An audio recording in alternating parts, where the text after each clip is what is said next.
Terima kasih Bapa di surga. Kami mempunyai Papa yang baik.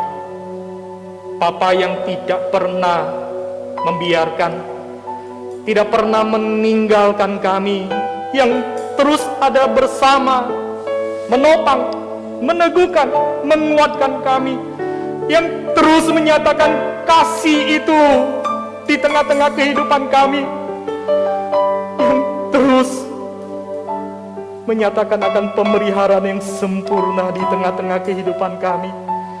Terima kasih Bapa di surga. Biarlah hati kami boleh terus bersyukur. Bersyukur punya Tuhan, punya Papa yang teramat sangat baik. Terima kasih Tuhan, Engkau boleh menyertai hari-hari kami, minggu-minggu kami, bulan-bulan, tahun-tahun yang kami boleh lalui. Hingga hari ini kami boleh disatukan kembali beribadah, memuji, menyembah. Dan biarlah Engkau boleh berkenan kepada setiap kehadiran kami. Dan saat ini kami bersama-sama sekali lagi memohon Tuhan firman-Mu yang boleh menerangi hati kami, yang boleh memenuhi hati kami, yang boleh menuntun kehidupan kami. Sehingga melalui firman-Mu hari ini kami boleh kembali diarahkan untuk jalan di dalam kehendak Tuhan. Tuhan pakai hamba-Mu di dalam seluruh yang dipersiapkan. Biarlah boleh sungguh-sungguh menyampaikan isi hati Tuhan. Dengar doa kami di dalam Yesus Kristus, kami memohon. Amin. Silakan duduk Bapak Ibu Saudara. Shalom.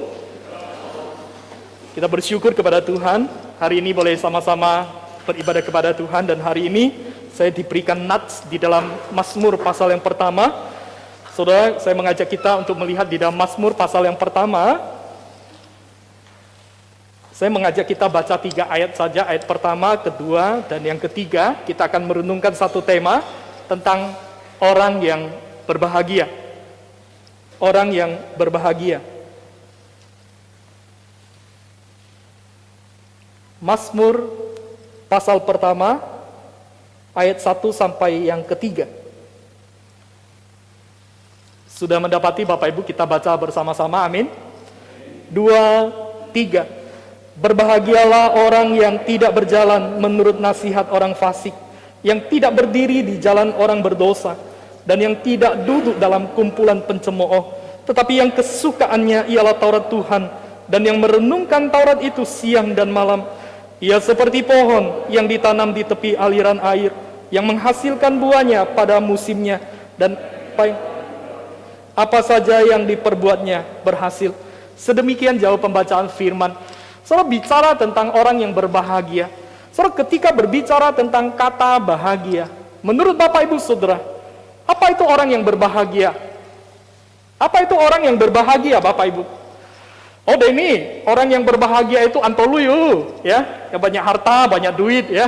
Oh, ini orang yang berbahagia itu orang yang punya jabatan yang tinggi, punya kedudukan yang tinggi, punya nama yang dikenal, ya. Oh, oleh banyak orang. Wah, itu orang yang dikatakan orang yang berbahagia, Denny.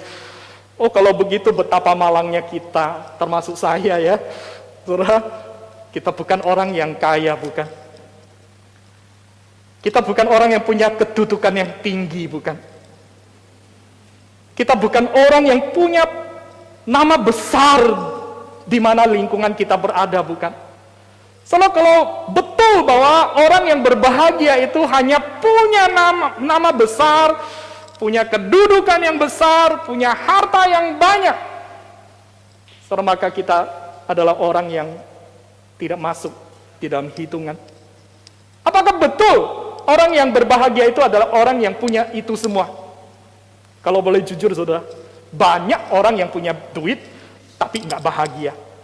Banyak orang punya rumah besar, tapi di dalamnya kosong. Tidak ada kehangatan, tidak ada kasih, tidak ada kenyamanan, tidak at home di situ.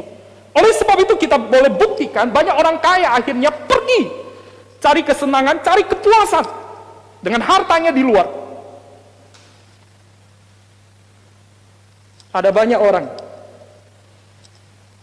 yang punya jabatan tinggi, saudara juga tidak menikmati kebahagiaan. Itu adalah satu realita yang tidak bisa kita pungkiri, saudara.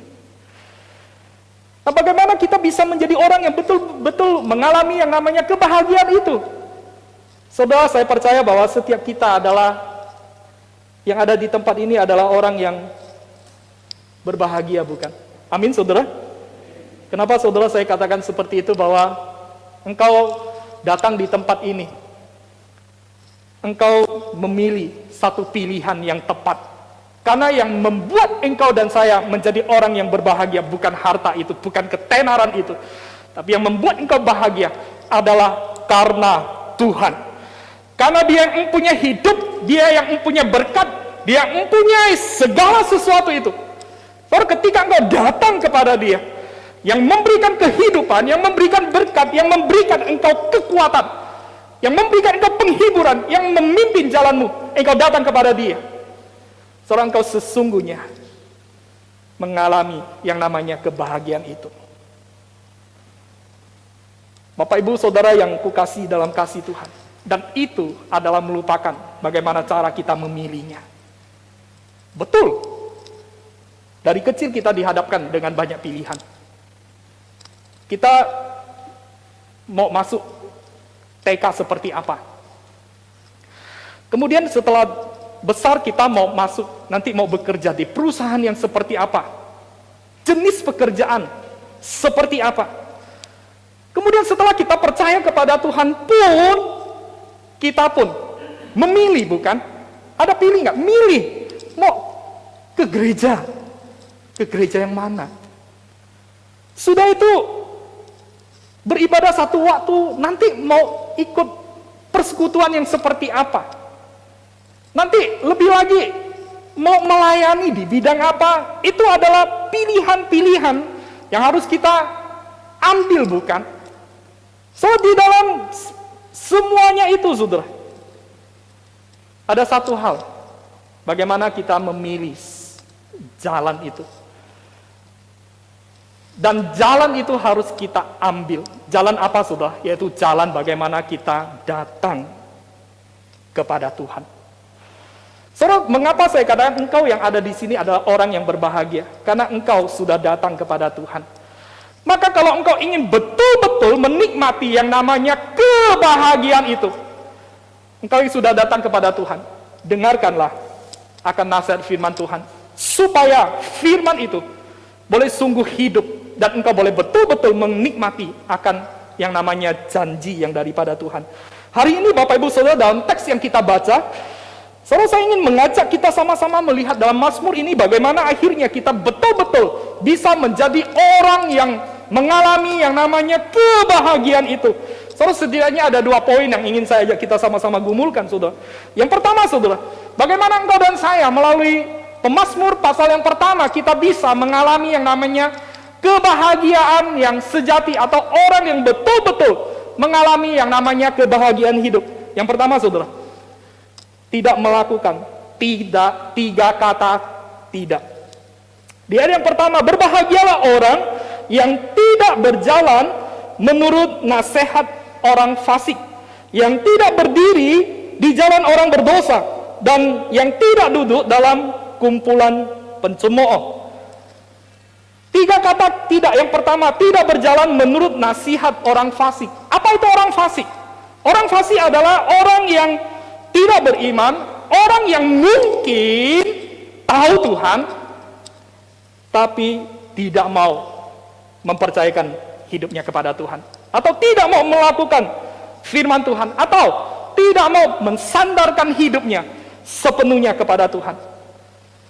Jadi tidak berjalan menurut nasihat orang fasik adalah tidak mengikuti akan apa yang dikatakan, dinasehatkan oleh orang-orang yang tidak percaya atau orang-orang yang tidak sungguh-sungguh bersandar kepada Tuhan. Contohnya apa, Bapak Ibu Saudara? Contohnya adalah seorang yang fasik itu ketika dia sakit, apa yang dia lakukan, Saudara?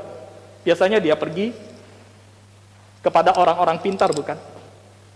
Nah, Saudara, kalau kita yang adalah percaya kepada Tuhan, ketika kita sakit, kita datang kepada orang fasik, apa yang dia nasihatin? Oh, nyi, hiu kah? Itu orang tuh pintar tuh, Denny. Oh, Ki Bayu, nyi pergi sana langsung sembuh. Oh, nyi pergi ke sana dia langsung taunya sakit apa? Wah, saudara. Akhirnya kita juga ikut-ikutan datang kepada yang seperti itu, bukan? Bukannya datang kepada Tuhan, tapi datang kepada orang pintar itu. Atau saudara, kita ketika kita punya yang namanya masalah. Saudara, orang fasik, orang tidak percaya Tuhan, mereka menggunakan cara-cara manusiawi untuk menyelesaikannya. Bahkan ketika kita disakiti, kita datang kepada orang yang tidak percaya kepada Tuhan. Kau disakiti ya, Den? Iya. Kau balas ya? Betul ya? Orang nggak percaya seperti itu. Dia melakukan kamu jahat, Den, kamu balas dia jauh lebih jahat. Lalu itu adalah sesuatu yang manusia, saudara. Atau ketika kita diperlakukan tidak adil, oh lu balas dia, ya, jauh lebih parah. Saudara, itu adalah apa yang dilakukan oleh orang-orang yang tidak percaya kepada Tuhan. Tapi orang yang percaya kepada Tuhan tidak boleh mengikuti akan nasihat yang demikian, karena itu tidak diinginkan oleh Tuhan. Harusnya ketika kita punya masalah, saudara, bukankah Tuhan kita adalah Tuhan yang berkuasa? Bukankah Tuhan kita adalah Tuhan yang hebat? Bukankah Tuhan kita adalah Bapa yang baik, bukan?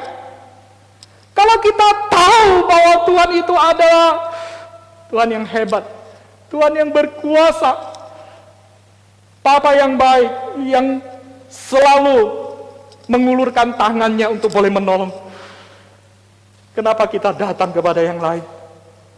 Kenapa kita tidak mau datang kepada Tuhan? Oleh sebab itu, saudara yang kukasih dalam kasih Tuhan, nasihat firman Tuhan kepada setiap kita yang betul-betul ingin menikmati yang namanya kebahagiaan itu, maka jangan ikuti akan nasihat orang yang tidak percaya kepada Tuhan. Yang kedua, saudara, tidak berdiri di jalan orang berdosa. Apa itu orang berdosa? Orang berdosa adalah orang yang melakukan kejahatan, pelanggar hukum, seorang yang berdosa. Jadi Alkitab memberitahukan tidak berdiri di jalan orang berdosa, yaitu tidak berjalan mengikuti akan apa yang dilakukan oleh seorang berdosa, baik itu sikap, tindakan, perbuatan. Mereka berkompromi, kita tidak boleh berkompromi dengan dosa. Mereka ikut-ikutan melakukan dosa, kita tidak boleh melakukan dosa, melainkan kita berpegang teguh kepada apa yang diajarkan oleh firman Tuhan. Saudara, di tengah-tengah dunia ini, saudara, banyak sekali godaan. Saudara, di perusahaan-perusahaan, saudara, ketika seseorang bekerja, saudara, orang sangat sering kali mengalami pergumulan. Denny, saya sangat bergumul bekerja di situ. Saya tanya, kenapa bergumul, bro? Itu tuh kalau mau kaya sangat cepat, Den. Sangat cepat. Dia minta rekening, tinggal saya atur aja. Tapi saya nggak berani. Saya tahu itu berdosa di hadapan Tuhan. Saudara, kemudian ada yang lain juga bercerita sama. Akhirnya dia pindah ke perusahaan yang lain karena tidak mau melakukan sesuatu yang jahat di hadapan Tuhan. Saudara, orang yang melakukan dosa, saudara, orang yang hidup diam dosa, saudara, dia akan gunakan kesempatan untuk mencari kepentingan sendiri, keuntungan sendiri, melakukan korupsi yang tidak berkenan. Saudara, mungkin mau mengambil milik orang lain. Lihat kita nggak ada, orang lain punya. Akhirnya kita iri hati, kita mau yang ambil yang lain punya. Saudara, itu adalah sesuatu dosa yang tidak berkenan di hadapan Tuhan. Atau kita mencuri, ataupun kita berbohong. Saudara, itu adalah satu kehidupan yang berdosa yang tidak diajarkan oleh Tuhan, dan Tuhan tidak mau, saudara. Dan Tuhan mau kita betul-betul belajar untuk tidak berdiri di jalannya orang berdosa. Apalagi, saudara, poin yang ketiga adalah tidak duduk dalam kumpulan pencemooh. Saudara, orang yang dikatakan pencemooh itu adalah tidak mau, ya, orang yang suka menghina Tuhan dan juga meremehkan akan sesamanya satu dengan yang lain, baik melalui perkataan, melalui perbuatan-perbuatan yang ada. Saudara, seorang yang mencemooh, saudara, kita lihat, saudara, memang fakta di dunia ini banyak sekali. Saudara, bagaimana dia menghina Tuhan, mengolok-olok Tuhan, tidak percaya kepada Tuhan. Apa yang Tuhan katakan malah dia memutarbalikkan, dan juga sesama manusia. Suka membangun gosip, mencari-cari kesalahan, suka menghakimi, mengejek, mengkritik, merendahkan sesamanya manusia. Kenapa? Karena menganggap diri hebat, mungkin menganggap diri lebih daripada satu dengan yang lain, menganggap diri lebih tinggi daripada yang lain, sehingga itu menjadi satu pola kehidupan yang menganggap diri lebih tinggi daripada yang lain. Oleh sebab itu, Bapak Ibu Saudara yang terkasih di dalam kasih Tuhan, Alkitab memberitahukan kepada kita, seorang pencemooh itu, saudara, ada seorang yang sombong di hadapan Tuhan, dan Tuhan tidak berkenan kepada orang yang demikian. Oleh sebab itu, Bapak Ibu Saudara yang terkasih di dalam kasih Tuhan, saudara berbicara kembali tentang tidak melakukan 3 hal tidak itu, saudara. Saudara, saya sangat ingat satu tokoh di dalam Alkitab, saudara, yang bernama Yusuf. Kalau secara pandangan manusia atau kacamata manusia, Yusuf itu, dia bukan dari keluarga miskin, bukan. Dia dari keluarga yang cukup berada. Tapi hidupnya sangat malang sekali. Kenapa? Karena koko-kokonya iri kepada dia, dan dia dijual oleh saudara-saudaranya ke Mesir. Tetapi ketika dia dijual di Mesir, ya, di satu tempat yang di rumahnya Potifar, saudara, Allah menyertai dia, dan Allah membuat segala sesuatu yang dia kerjakan berhasil. Sehingga pemilik rumah atau Potifar itu mempercayakan kepada dia untuk menguasai seluruh rumahnya kecuali istrinya. Karena dia memang Tuhan pakai luar biasa waktu itu, saudara. Kemudian muncul masalah di situ. Masalahnya apa? Dia digoda oleh istri Potifar, saudara. Saudara, kalau saya boleh gambarkan istrinya Potifar cantik enggak? Kalau saya boleh gambarkan, harusnya ya dia enak dipandang. Penampilannya akan sangat menarik karena dia bukan orang sembarangan. Mungkin kulitnya tuh sangat bagus sekali, tertata rapi dan sebagainya, terawat dengan sangat baik. Anak muda ini, saudara, digoda untuk dia ajak tidur bersama-sama, saudara. Tapi apa yang dilakukan oleh Yusuf, saudara? Apakah dia menyerah, ikutin, dan melakukan dosa? Ternyata Alkitab memberitahukan, dia mengatakan gini, bagaimana mungkin aku melakukan dosa yang besar di hadapan Allah? Akhirnya dia tidak melakukan, tidak terjebak ke dalam kehidupan yang berdosa itu.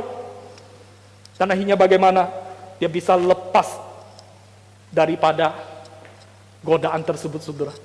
Oleh sebab itu, Bapak Ibu Saudara yang kukasihi dalam kasih Tuhan, saudara, akhirnya kita bisa melihat akhirnya dia menjadi sosok seorang yang bisa menyelamatkan bangsa Israel dari kelaparan besar yang terjadi pada saat itu. Dan Tuhan pakai dia luar biasa. Aplikasi yang bisa saya ajak kita sama-sama pikirkan apa? Saudara, ingatlah, kita hidup di tengah-tengah dunia yang isinya banyak tipe orang yang demikian. Kemanapun engkau pergi, saudara, engkau akan sangat mungkin menjumpai orang yang tidak percaya kepada Tuhan, orang yang tidak bersandar kepada Tuhan, orang yang berdosa, seorang yang suka mencemooh Tuhan, mencemooh sesama. Saudara, engkau akan menjumpai itu di mana-mana. Tapi menjadi pertanyaan, saudara, maukah kita yang percaya kepada Tuhan, saudara, kita ingat nasihat baik-baik firman Tuhan, jangan kita terpengaruh, jangan kita masuk ke dalam kehidupan yang demikian, saudara. Saudara, karena memang, saudara, kita adalah dipanggil, gereja, orang percaya dipanggil dari kegelapan, dari dosa, keluar ke dalam hidup yang menyenangkan hati Tuhan, ke dalam terang Tuhan. Memang kita dipanggil berbeda, saudara. Oleh sebab itu, Tuhan mau jangan ikuti nasihat, jangan ikuti kehidupan orang berdosa, tapi lakukanlah, dengarlah akan nasihat firman Tuhan. Karena itu yang akan membuat kehidupan kita menjadi kehidupan yang berbahagia, saudara. Saudara, sekali lagi saudara, orang di luar sana yang kaya, yang punya jabatan tinggi, saudara, sekalipun dia orang Kristen, kalau dia mengikuti akan kehidupan orang fasik, nasihat orang fasik, ikut di dalam jalannya kehidupan orang berdosa, orang demikian saudara, tidak akan pernah memperoleh yang namanya kebahagiaan yang sesungguhnya. Kenapa saudara? Karena melanggar akan apa yang diinginkan oleh Tuhan. Oleh sebab itu saudara, kebalikan saudara, ada banyak orang yang bukan kaya, ada banyak orang yang kehidupannya sederhana, ada banyak orang yang mungkin tidak punya jabatan tinggi, tapi mereka menemukan akan kehidupan yang penuh dengan kebahagiaan. Kenapa saudara? Karena mereka hidup di dalam akan nasihat daripada firman. Yang kedua saudara, bagaimana kita bisa sungguh menikmati yang namanya kebahagiaan yang sesungguhnya dalam hidup kita. Di ayat yang kedua memberitahukan kepada kita, tetapi yang kesukaannya ialah Taurat Tuhan, dan yang merenungkan Taurat itu siang dan malam. Saudara, poin yang kedua, bagaimana kita bisa menikmati, mengalami yang namanya kehidupan yang betul-betul berbahagia. Saudara, engkau dan saya harus punya kesukaan. Kesukaan apa? Bergaul dengan firman. Kesukaan apa? Melakukan akan firman Tuhan. Saudara, Mazmur tadi memberitahukan kepada kita sangat jelas saudara. Ya. Orang yang diberkati oleh Tuhan, orang yang mengalami yang namanya kebahagiaan hidup, saudara, selain dia menjauhkan kehidupan dari dosa-dosa, kejahatan, nasihat daripada orang fasik. Poin yang kedua adalah bagaimana dia hidup bergaul, melakukan akan firman itu. Oleh sebab itu Bapak Ibu yang terkasih dalam kasih Tuhan, orang yang bergaul dengan firman, orang yang melakukan firman, mereka akan berusaha mentaati firman, berusaha untuk melakukan akan apa yang diinginkan oleh Tuhan. Jalan atau perintah atau nasihat firman Tuhan seperti apa, dia akan berusaha untuk melakukannya. Karena dia bergaul intim dan dia berusaha untuk melakukan firman itu. Soalnya di situ ada satu kata siang dan malam. Soalnya kata siang dan malam itu berarti setiap hari. Bukan satu hari, bukan 2 hari, bukan waktu tertentu. Atau waktu saya senang, atau waktu saya kepengen, saya merenungkan firman. Saya tidak pengen, saya tidak merenungkan firman. Atau kondisi saya baik, saya merenungkan. Atau kondisi saya tidak baik, saya tidak merenungkan firman. Tapi justru sebaliknya, dalam semua situasi, semua kondisi, semua keadaan, kita harus konsisten untuk boleh merenungkan akan firman dan bergaul dengan firman. Orang yang merenungkan firman Tuhan setiap hari dan mentaati firman itu, maka firman itulah yang mentransform. Firman itulah yang mengubah baik pikiran kita, hati kita, tindakan-tindakan kita. Firman itulah yang mengubahnya sehingga kita boleh kembali kepada apa yang diinginkan oleh Tuhan. Oleh sebab itu Bapak Ibu Saudara yang terkasih di dalam kasih Tuhan, kata dan yang merenungkan firman itu siang dan malam. Saudara, terjemahan lain saya bacakan saudara, 他喜爱的是耶和华的律法, yang menjadi kesukaan dia atau kesenangan dia, yaitu merenungkan akan Tauratnya Tuhan. 他昼夜默通是耶和华的律法. Dia siang malam dia menghafal, ya, bukan hanya sekedar menghafal, tapi dia di dalam menghafal itu dia terus memikirkan, ya, dia memikirkan akan firman itu berkata kepada dia. Di dalam pikiran dia, di dalam tindakan dia. Oh mungkin ketika dia memikirkan firman Tuhan, oh aku kemarin salah, kenapa aku melakukan hal yang tidak berkenan kepada Tuhan? Kenapa perkataanku kemarin itu menyakiti si A? Kenapa aku kemarin kok ikut nasihat orang yang gak percaya Tuhan sehingga aku melakukan tindakan yang di luar firman Tuhan? Oh, kenapa aku ikut mencemooh orang? Merendahkan orang, menjatuhkan orang. Ternyata aku salah. Itu bukan diinginkan oleh Tuhan. So, bicara tentang motong Yehuwa的律法. So, artinya firman itu menjadi kesukaan dia. Dia bukan hanya sekedar baca secara rutinitas, menghafal lalu dilupakan, tidak. Tapi betul-betul dia baca, dia hafal itu, dia cerna firman itu, bergumul dengan firman, dan firman itu menjadi seperti saringan, pedoman, arah. Apa yang dilakukan? Apakah sudah sesuai dengan keinginan oleh Tuhan? Saudara, itulah kunci bagaimana kita bisa sungguh-sungguh mengalami hidup yang berbahagia.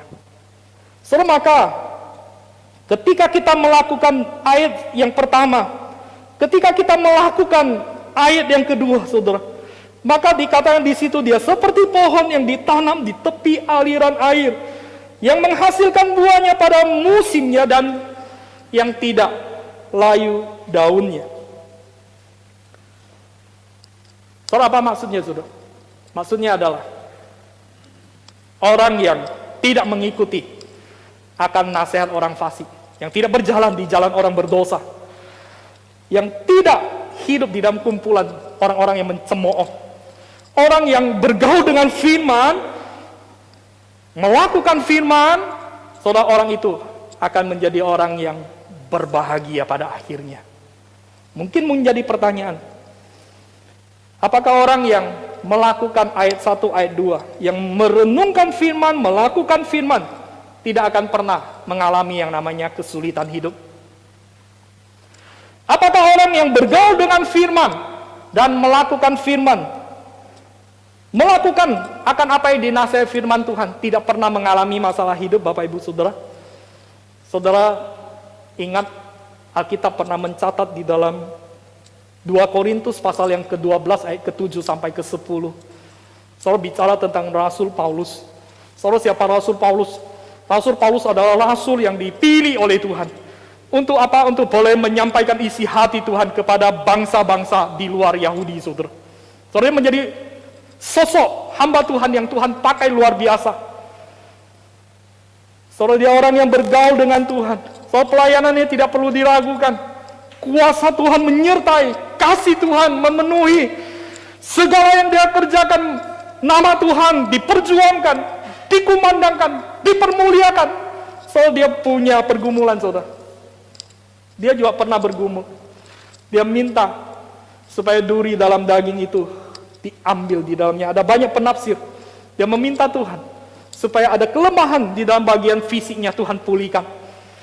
Tapi apa yang dijawab oleh Tuhan, saudara, di ayat yang ke-9 pasal 12. Tetapi jawab Tuhan kepadaku, cukuplah kasih karuniaku bagimu, sebab justru dalam kelemahanku, kuasaku menjadi sempurna.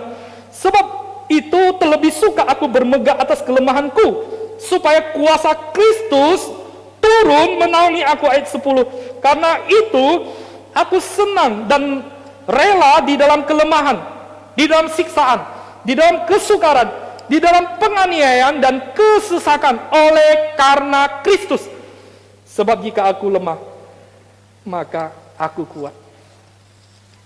Paulus yang dekat dengan Tuhan, yang Tuhan pakai luar biasa, dia juga mengalami akan pergumulan hidup.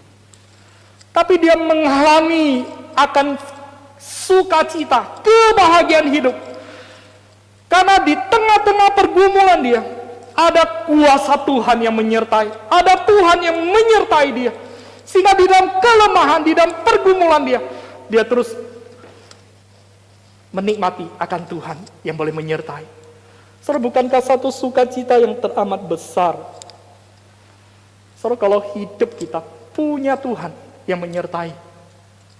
Tuhan yang adalah sumber berkat, sumber hidup, sumber pengharapan, sumber kuasa, sumber kekuatan, sumber segala-galanya itu menyertai kita. Salah bukankah itu akhirnya menjadi kesukaan kita, bukan? Kebanggaan kita. Karena ada sosok yang luar biasa yang menyertai kita. Oleh sebab itu Bapak Ibu Saudara yang kukasihi dalam kasih Tuhan, ingatlah bahwa ketika kita melakukan firman, merenungkan firman, tidak menutup kemungkinan kita akan mengalami yang namanya permasalahan. Tapi permasalahan itu bukanlah Tuhan tidak menyertai. Justru di balik permasalahan itu, di balik pergumulan itu, Paulus boleh melihat kuasa Tuhan bekerja semakin dahsyat. Dan dia semakin suka di dalam kelemahan supaya kuasa Tuhan bekerja. Saudara, saya punya jemaat beberapa waktu lampau dia mengalami atau kena COVID-19. Saudara, ketika dibawa ke rumah sakit, saudara, kami begitu khawatir, ya. Kenapa begitu khawatir? Karena waktu itu sudah sangat sesak dan saturasinya itu pasang oksigen itu tinggal di bawah 74. Berarti kalau tidak pasang oksigen kira-kira tinggal 60-an. Saturasi normal manusia itu 95 sampai 100. Soalnya turun sangat banyak sekali. Soalnya kami dengar kalau saturasi turun sampai drastis begitu, soalnya sulit sekali. Soalnya ditambah dokter memvonis bahwa jemaat ini adalah kena varian ganas Delta dan paru-parunya 60% lebih yang rusak. Soalnya tambah kami bergumul di situ. Soalnya saya sangat sebagai gembala, saya sangat bergumul. Kenapa? Karena sebagai gembala, sebagai manusia, saya tidak mau terjadi apa-apa dengan jemaat yang saya layani. Soalnya itu pergumulan kami. Soalnya tapi bersyukur di tengah-tengah sakit yang ia alami, justru di situ dia ceritakan, dia sudah kembali ke rumah 4 hari, sudah bersyukur 48 hari dia di rumah sakit. Dia diceritakan ketika dia sembuh, dia katakan, contoh, saya waktu sakit ini, saya baru tahu bagaimana bergumul dengan Tuhan. Saya baru tahu bagaimana hidup itu betul-betul mengalami akan Tuhan. Ketika saya sakit, sulit bernafas, saya tanya Tuhan, tolong saya, kasih saya kekuatan. Soalnya Tuhan betul-betul hadir, menyertai, memberikan kelegaan. Salah satu waktu dia mau diambil darahnya untuk diperiksa darahnya, tidak keluar dan sakit sekali. Maka di tengah-tengah dia berteriak kepada Tuhan, tolong Tuhan.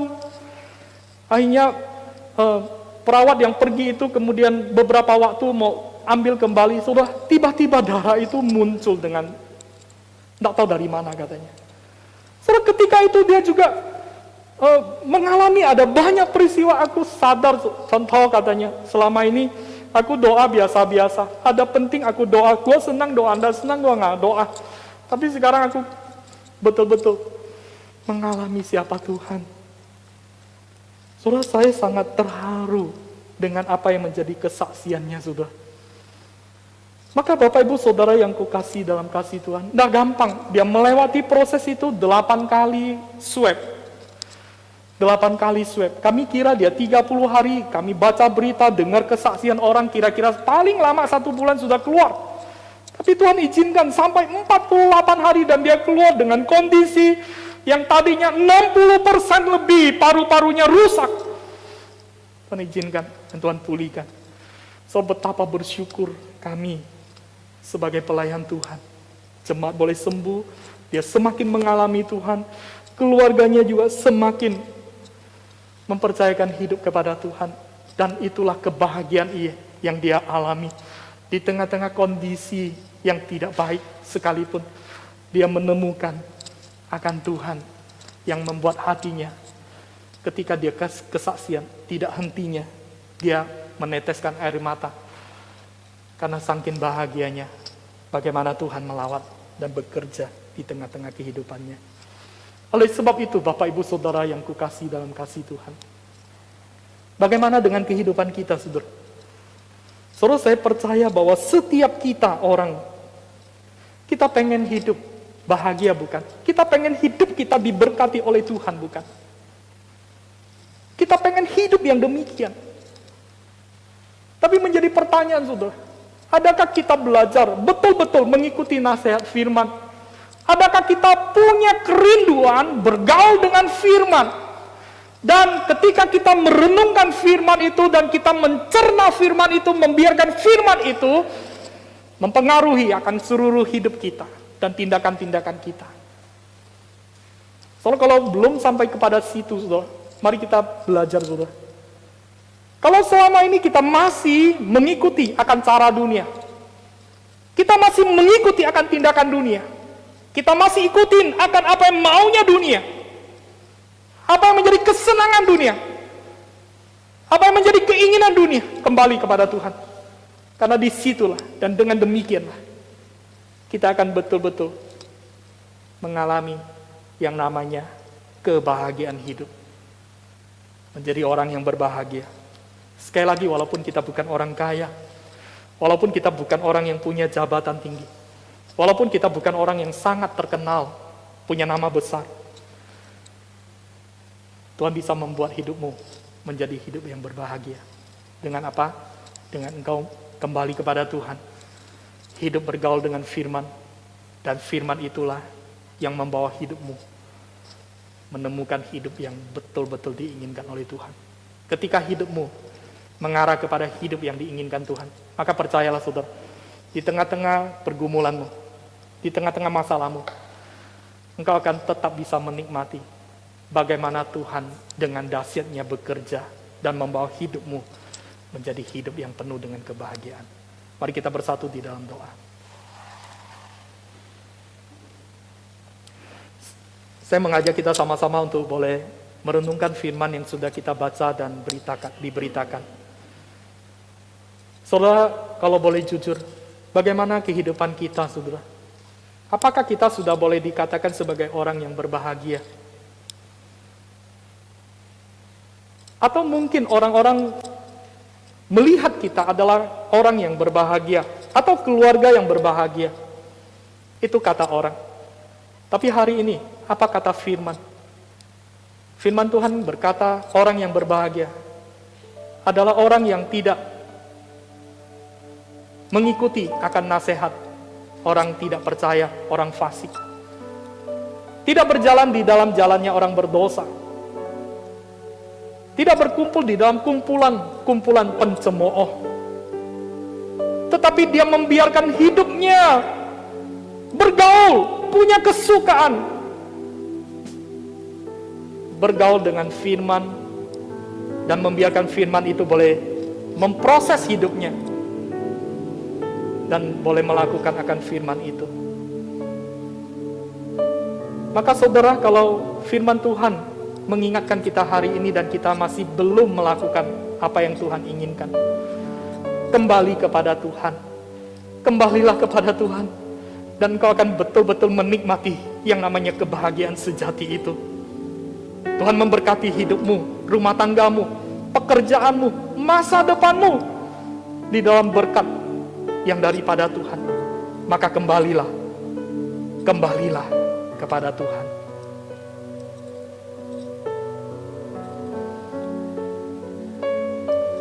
Tidak henti-hentinya kami boleh terus mengecap akan anugerah yang daripadamu, ya Tuhan. Kami boleh terus menikmati akan belas kasihan-Mu di dalam hidup kami. Terima kasih Tuhan. Terima kasih tidak henti-hentinya Engkau boleh mengingatkan kami untuk boleh kembali kepada Tuhan.